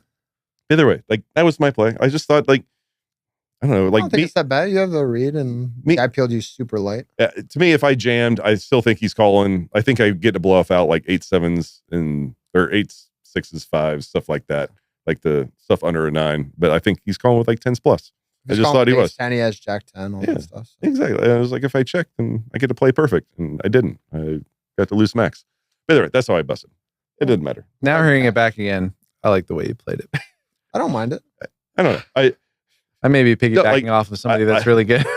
I literally asked. I mean, his hand doesn't. I asked like 5 guys, and like four of them, or the other one's Art. The four of them are really good at poker, and they're always like, I would just jam turn. Like it's just if he has an ace, he has an ace, whatever.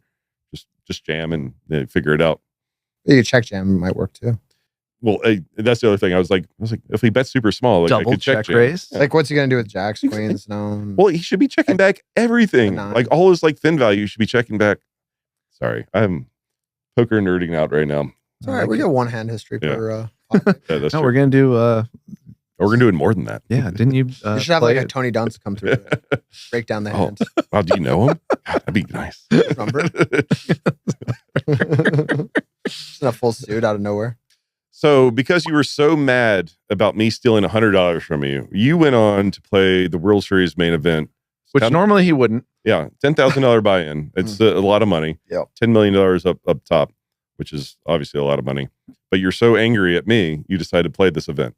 Tell me about your run. It's like we all know you made a good run. Sure. The precursor to this is I had another bet for not $100, but an Elvis costume. First one of your table one guys. Knew that. Oh my gosh, that's right. First Paul G. Did you Keep not hear going, this? keep going. I remember now, Oh but my god, yeah. So what happened was the tag team's like 110 left. We're at a table with Alan Keating, Cody Daniels, and that's the tag team. And then Nick Marchington comes for the first like few hands or something. Then it has to go play a win day 2 or something. So then Paul G comes in, and we're just like goofing around, whatever. There's this another lady that doesn't get along with him very well. She's trying to pay him to like not talk anymore.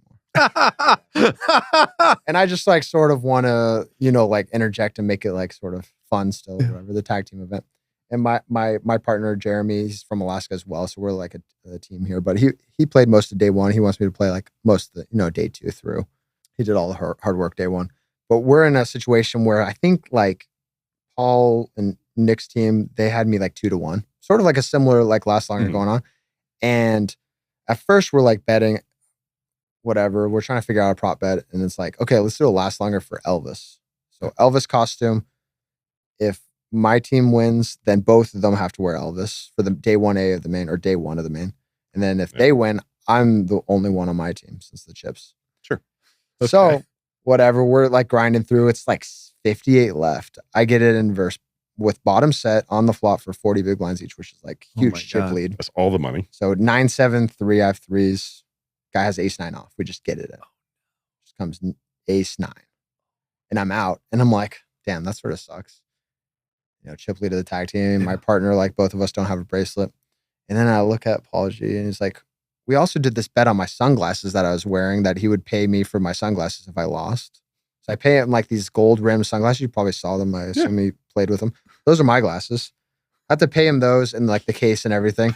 And then I have to go get this Elvis outfit like a few days later. So that's the start of my main. And he did wear it, by the way. The photos, did. The photos are great. Well, like we put him. Kudos to you, by the way. He like wore them for a second. And he's like, "Wow, these look good." And he started taking selfies at the table, tagging like. Paul thinks it looks good in everything. Yeah, it's true. And he does. Himself. He does actually. Cowboy hat. Yeah. Confidence is beauty. And like a side story, like my mom's from East Tennessee, huge like Elvis fans, and that's part of the world. Like they grew up with Elvis. When he died, they all cried. It was like a funeral for weeks.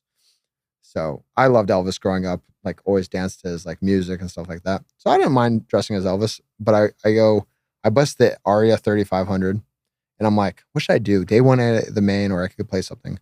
Like, I just want to play the main. And I start driving there. I'm like, wait, I have to get my Elvis outfit. So I call like a local costume store. There's one near the conventions, like Las Vegas Convention Center, out in the back in some strip mall that I've never seen. It's the randomest assortment of bars, like Mexican restaurants and a costume store. And I called them. I'm like, you have Elvis outfits? Like, yeah, we have hundreds. I was like, okay. Six flags. I just need one. And I it's one of those doors you have to hit the doorbell and then somebody will let you in. I'm like, why is this like Fort Knox in this place?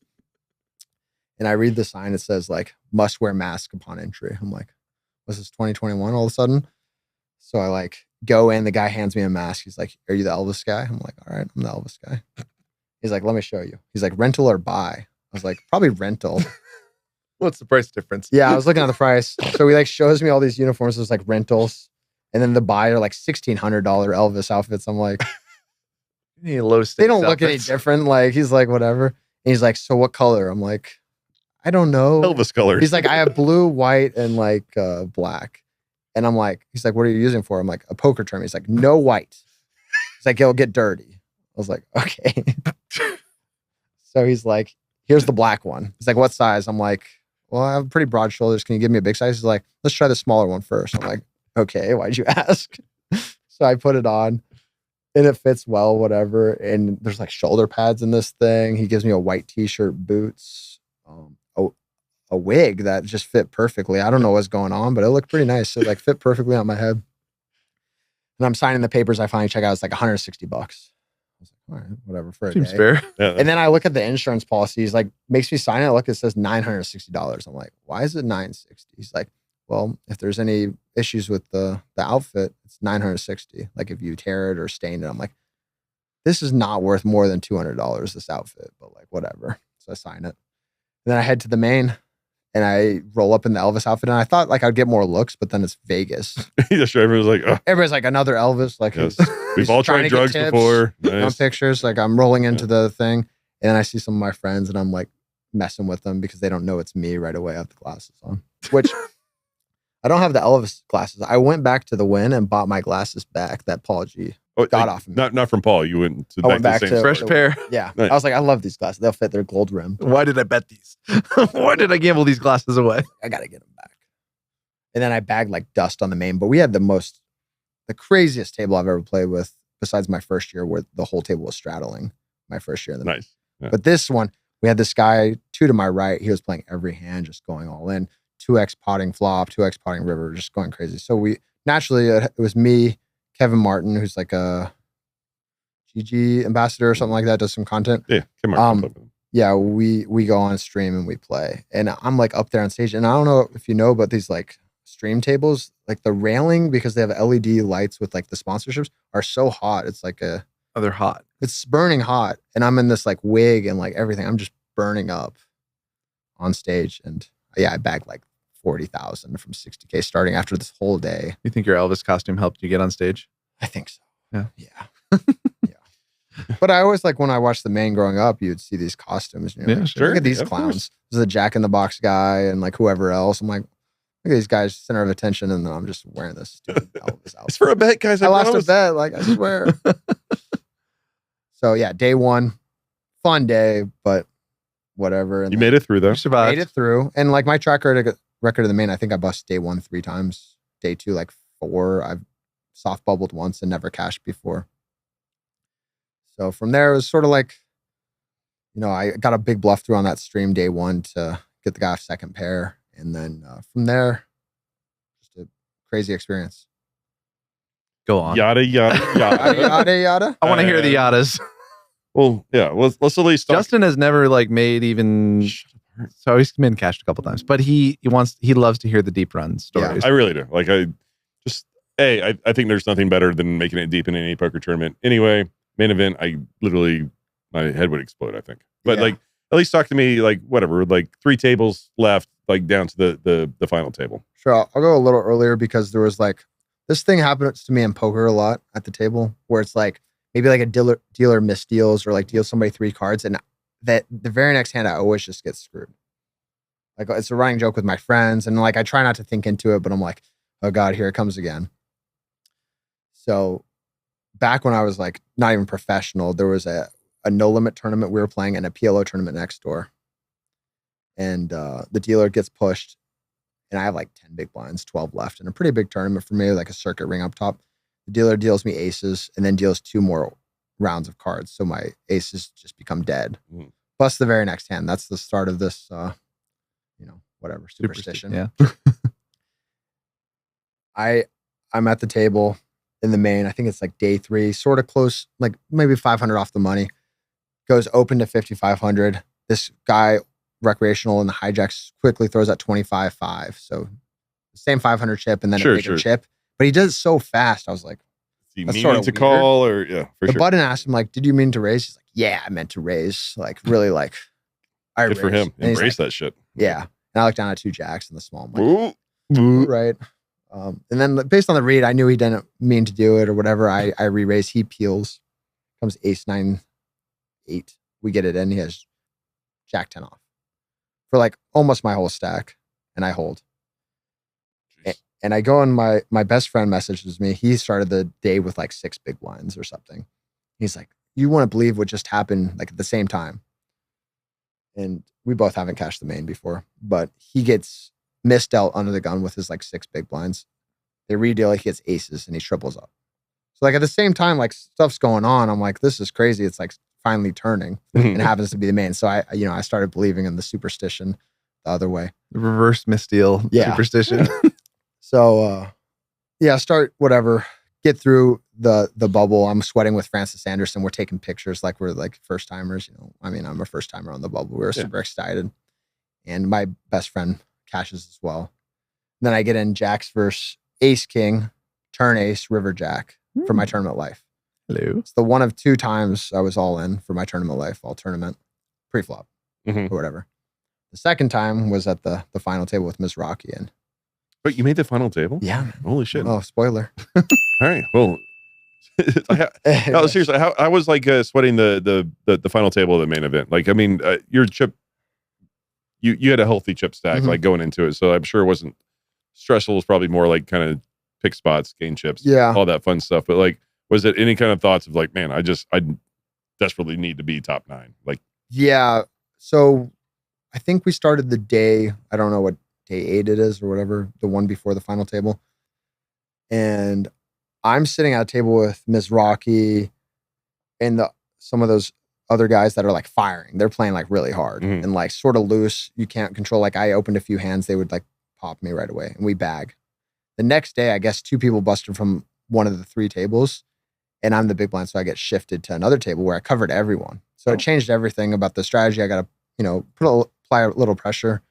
And, when you're deep in the main, there's big jumps. So people are like trying to play a little tighter. I lost like 4 all-ins that day or something. Still made it, whatever, won like a decent all-in, ace, king to king, jack. And like, approaching the final table, it's always been my dream. I always call it like the November 9 still when I was a kid. Like I still want that November 9 thing where you have that space, everybody's hyping it up. The episodes catch up to like the actual final table and you're playing at the Penn and Taylor Stadium. You have plans to kill people at your opponent, like people at the table so you can ladder without. No, I get it. Yeah, it's fun. But I was like, throughout the tournament, like with 1,300 left, we're in the money. I'm like pinching myself. I'm like, oh shoot, we're in the money. I'm finally in the money of the main. And I play a lot of poker, like cashings, whatever. But this one, I thought the magic was over after a few years where like I couldn't cash and stuff. And I'm like, why did people like this tournament? It's not really fun for me. And I hate it and I like lose and whatever. So I like start feeling the magic of the tournament, the deep run and, the media, everything. And then I remember when we're like 10 left and the other Alaskans, he's all in. And I'm like, with the rail, I'm like, oh my God, I could just make the final 9, the November 9. I'm just like freaking out. And then like it happened. I shook his hand and you're like, sorry, there can only be one. Yeah. It's like, whew. Still number 1 on the list. Hopefully Jesse doesn't switch his hand. But I just shook his hand and I was like pretty emotional. I was like crying a little bit. So it was like sort of crazy because like it's a childhood dream. I don't have like that many dreams and like, especially like it's hard to like find something you can actually achieve. Like people want to be professional athletes or NFL, like that's really tough. But in poker, it like finally worked out for me. And I know I'm like pretty lucky to be there because so many years I've just not cashed or like people don't even get near as close and they've played much more than me. So yeah. Oh, excuse me.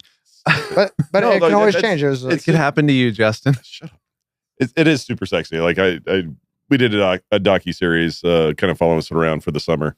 And like before I played the main event, I was very emotional, like on the verge of tears, like how grateful I was to be in action this long and like able to play like something I only thought I'd be able to play once in my entire life and like just so grateful. And then I played like an asshole and like I busted within 4 hours and like I was equally as sad as I was grateful like right afterwards. But I don't know, like it's a special tournament, like not just because of the money attached, but it's still the pinnacle of the pinnacle of what it is. And I unfortunately or fortunately, I guess, know a lot of people have made deep runs and it's so cool to watch your friends do this, but there's so much jealousy attached. Yeah, for sure. It's But it's fun. So you make the final table. You have $1 million locked up. Is that right? Yeah. Yeah. I think that's right. And then you come in there and grinders start shitting on people. Basically, it's kind of like my gist. Like it was on in every poker room, I think, across Vegas. Yeah. That was ridiculous. That was bananas, by the way. That was one of the more surreal moments I ever watched. Like, how do you? I mean, I'm not folding ace nine either. Don't get me wrong, but like, how do you take that? It was like we did 4 times. I guess one with a bluff, one versus me, one in that hand, and then with ace king versus kings. Yeah. Oh, that's right. Yeah, he was really. He was they were going up. Every time he was going up for like his whole stack, he's like, "Whoa, here we go." You got in a weird spot. Like your chip stack was healthy. I think 28 bigs. Yeah, like I mean, it was healthy enough or whatever. But like when you 3-bet jacks, like and get shoved on, like there's especially this stage of the tournament. There's not a whole lot of fuck you. Like I'm all in with worse. Like I mean, like I'm not saying you don't have 10s or 9s. Yeah. But like, it's a lot of flips and it's a lot of like you're dominated and then you tank for like probably 15 seconds, maybe less. You're like, all right, I 3-bet. It's like, I can't 3-bet jacks and fold. Okay, here we like, you almost are like, here we go. It's probably going to be a flip. Yeah. Here we go. It's more the Kenny would have folded. Rather flat or 3-bet too. Sure, so once I 3-bet, I have to. Yeah, Kenny might fold. Kenny might have folded. But it was. Tamayo might have folded. Yeah, he would have open folded. But either way, yeah. So you get this. It's like, I mean, equity wise, clearly huge, but like even like just personal, like running deep in a tournament wise, it's even bigger than the money. Like the way I at least view it. I'm not going to ask you like your feelings or whatever, but like before the cards were dealt out, how'd you feel? Like did you feel like I'm going to win, I'm going to lose, or it's a flip? Well, first off, I was just happy it was a flip. To be honest, I was fair. Okay. That's fair. Well, it was sort of a weird situation because, like, based on my prep and just like watching him play, like, it's sort of a guy you just have to 3-bet, get it in versus. Yeah. Whereas, like, some people, like, I would probably just always play a call, just based on under the gun 6 opening, stuff like that, and also with the rest of the table, some of the players a little like weaker, stuff like that. Mizrachi's also playing a little too loose, that might get him in trouble later. But yeah, versus him, I'm like, even with the antics, like I was sitting there, he like does that, and I'm like sitting there, I'm like, oh man, this isn't good. And like before I even peel my cards or whatever, and then I peel my cards. Suited, let him just call. I peel my cards and I'm looking, and he goes like to the button or Kenny, like, how much you have? And they're like, are you worried about him? He's like, oh, he's always gonna like fold, like whatever. And I'm like, all right, this sounds really strong now. Like he's trying to like, trying to feel like when people are trying to like prod you a little bit, they usually have the nuts. Yeah. In some ways. And I'm just like, but it's Mizrachi. Like he might think ace queen sort of like sick, 10s, 9s, stuff like that, ace king, jacks, whatever. He's not like with other people, maybe they always have aces and kings, right? So I 3-bet. Yeah, he put it in, and then I, side call. I look at him, like, oh, I'm flipping. And I was like, I'm gonna go to my rail because I've seen that on TV where the person's like sitting there, like I'm like, I gotta do that. I usually just sit there and like, you're like, Vegas was built on 54%, baby. Here we go. Run the odds, baby. Not with Mizrachi, sometimes just lays on the ground like during it all in. Just like, I'm gonna win, baby. A lot of laying for him that tournament. But still, that's a unreal run, unreal feelings. I'm sure that's so cool. I don't know how else to put it. I'm pretty content with it all. Like I wish I would have won the bracelet, but like I did all I could. Had a nice bluff that somehow Poker Go was getting hacked, so it didn't even show the hand. Yeah. But it was annoying. I was trying to watch it. Poker Go, get your shit together. Yeah, come on, guys. So I got a nice bluff through with 6 deuce. I guess I was value betting, but whatever. Either way, so yeah, final table of 2025. What'd you get? 1.5 mil or something like that? 1.9. 1.9 mil. Because Sue said I have only 20% of my action, so I'm going to tell the tax man that's what I have. Sharp. Sure. Maybe only 18%. I heard he swapped with some people. There you go. Name out their names and social security. Yeah. They're actually London residents. So what's the future hold for the Iceman? I mean, I'm headed out to Alaska tonight and visit some family. I usually always go there right after the series, but I had the bachelor party. So spend a few weeks there, then Florida and Cherokee. I love going to Cherokee. Sure. Some family there. Play some PLO there and hang out. the barbecue is actually much better than Choctaw if you guys have ever been. It's for sure better there. But Eastern North Carolina, that's the best barbecue. Yeah. Shout out Eastern North Carolina. I'm serious. Shout out. And I guess just one last thing. Where can the people follow the Hendrix journey? Do you have a Twitter, Instagram, coaching site? Yeah, I do a little coaching on pokercoaching.com under my name. PLO No Limit, sort of shifting some no limit tournaments. Then Adam Hendrix 10 on Twitter, Iceman Hendrix on Instagram. Sincerely, thank you for doing this, especially so quickly after your main event run. And I'm sure there's a lot of fresh feelings and whatnot. And it does mean a lot to us to do it and our viewers as well. Me and my buddy, we making all of this money. Yeah, I know it's rude to be